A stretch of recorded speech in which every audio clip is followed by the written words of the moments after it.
All right, welcome to the Q&A. We are excited to go through and show you the new changes that we've made to make it easier to do things in the Word Designer. And then after that, we'll open it up to any questions that you have. So in the Word Designer, a few things that you'll see some changes. I'm going to go ahead and log in.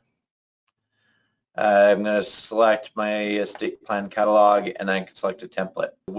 Base will.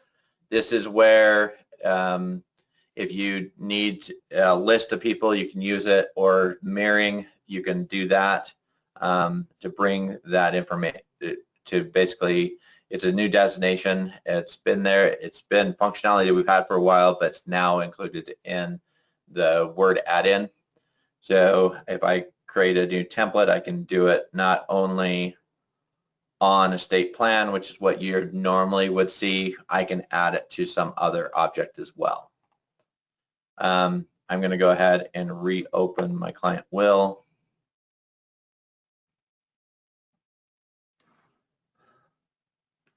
And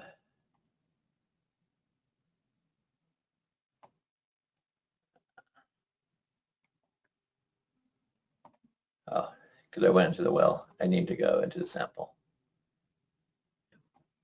My will was blank.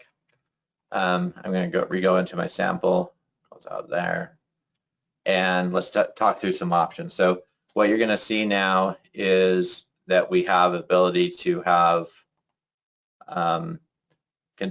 we can put, so if I have client, let's go through, I want to put first name in, I can click on that, double click it like you're used to. Here you've got the menu bar. I can click with formatting, so if I want it to be uppercase, I can click on it and it'll bring in uppercase. If I want to bring in blank, I can bring in a blank, and basically what will happen here by having this else in here, I can put underscores in there. I can put whatever I want in there. That I could type this is left blank, so that I've got that. So I've got some options there when I'm doing text formatting. I also have date formatting that I can go through and do. I've got my different dates that I can bring it in. So if I want it to be on the first day, that will bring in so that it will say the first day of July 4th. So that you can go through and put that information in that way. Those are, so formatting, making it easier for you to be able to do formatting. The next one is conditional logic, that we can actually start putting in some conditional information. So I will go through and let's add same address. So address, and I'm going to use a template for my children. Inline address. Okay, so if I want this to not show up, basically, if it's the same address, then I can highlight it, and then you'll see here, I usually have my paragraph markers on so I know what it's going to do. And then under, make sure I'm in children, same address, I can click on the menu I insert with. So if it's the same address, I don't want it to show up. So in this case, if it's not the same address, then I can insert it and it'll pull it in. I can go through and do this in line like this. I gotta put that in there so it's in line. You saw that it went through and moved it around a bit. That was because I had the paragraph symbol highlighted when I inserted it. If I did not have the paragraph symbol highlighted and it's in the middle of a paragraph, it would just automatically go around where you have the symbols. So let's just show another example of a true false outside this. This is a test of how.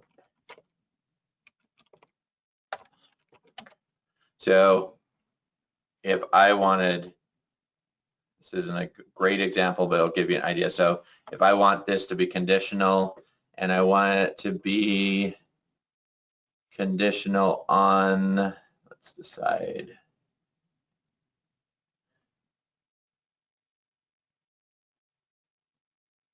On matter. So, because that's a good, no, that's not a good one.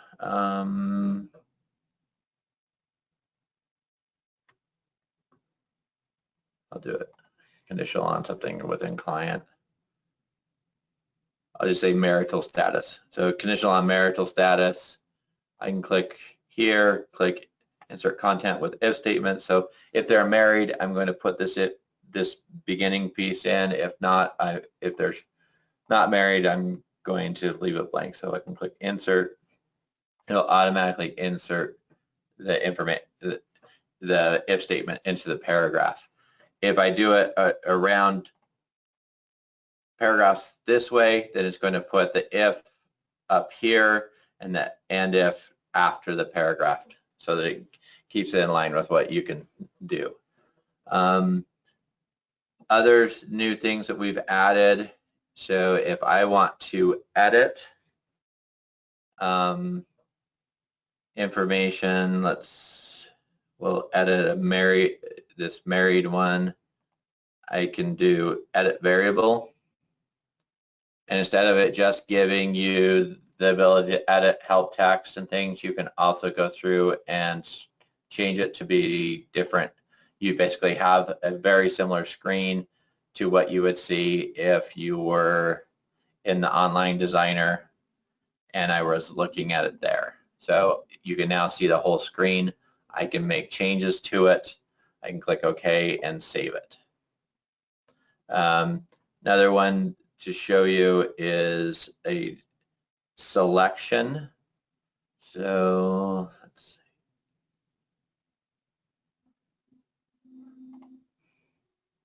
So marital status, I want to edit that. You'll see that I have my marital status. I can go through and make changes. I can add option listed below, table, marital. I've got basically the same features that I have in the online designer, so that now you can do that right in Word as opposed to having to go out of Word to fill out that information. And so those are the main new features. I do want to point out one more feature, and that is you'll see this number field at the bottom. That will become extremely helpful. So if I click save, I didn't get any errors this time, but let's just say I ended up putting in a variable that didn't exist. So address line 2, that doesn't exist in anywhere. So when I click save, I see inline address, field 29. So it will tell me where errors are occurring. So I can just click on this, type in 29, and it will take me to where the error was, and I can look at and see what was wrong with it. I know that that was wrong because I just did it. All I need to do is I need to refresh, and then I can save it.